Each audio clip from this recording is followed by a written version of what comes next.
মায়ের দানা একটার সাথে আরেকটা ফল লেগে যায়, এগুলো ডাউন করার পরে ফল করে দেয়। এদিকে তাকান, মায়ের দানাটা একটার সাথে একটা ফল যখন লেগে যায় তো সফট হয়ে যায়, কোমল নরম হয়। এটা ডাউন করার পরে ফল করে দেয়। বাচ্চাগুলো নিচে যে একটা কিচির মিচির আওয়াজ দেয়, এটার বাংলায় বলে অনির্বচন সুখ। আপনি এটা পেটে এখনই যদি সত্যি আল্লাহর ভয় আছে ডিলেট করে দিতেন, আপনি এটা পেলেন না। যেটা দেখার কথা সব দিয়ে আপনি এটা দেখেন না, যেটা না দেখার কথা নিষিদ্ধ ওইগুলো দেখতেছেন।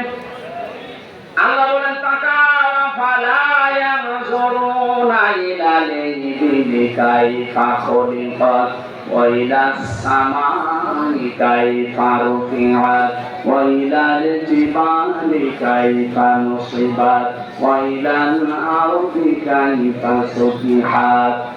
ওটার দিকে তাকাও না কেন? এখানে আল্লাহ পাক যে নাজারা শব্দ দিয়েছেন, নাজারা মানে কিন্তু শুধু এই চোখ দিয়ে দেখা না, নাজারা মানে গবেষণা করে দেখা, আর রোয়া মানে এই চোখ দিয়ে দেখা।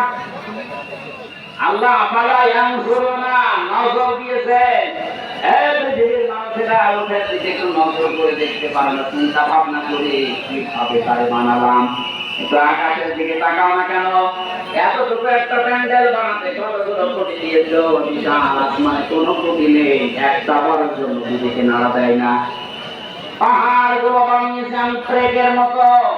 বিশ্বের মানুষেরা ট্রেক আমরা যা কাঠের উপরে নিক্ষেপ করি, পিটিয়ে পিটিয়ে ঢোকাই, ট্রেক এত বড়, পুরাটা ভেতরে চলে যায়, শুধু মাথা দুটো বাকি থাকে। কথা বলে ঠিক কিনা?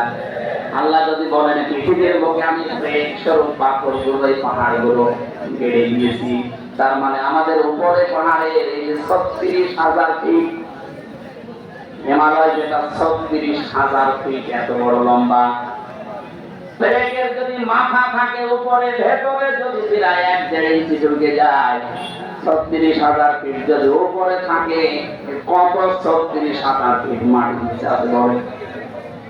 এটা নিয়ে চিন্তা করলে তো মাথার ভেতরে আমি আল্লাহ সম্পর্কে ভয় আসবে।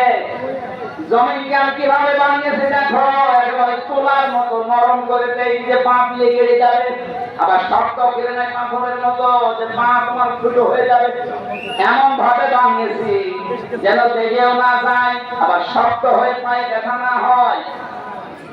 মাঝখানেরটা বানিয়ে দিয়েছি ওয়াইলাল আরদি কাইফা সুতিহাত। বলেন আল্লাহু আকবার।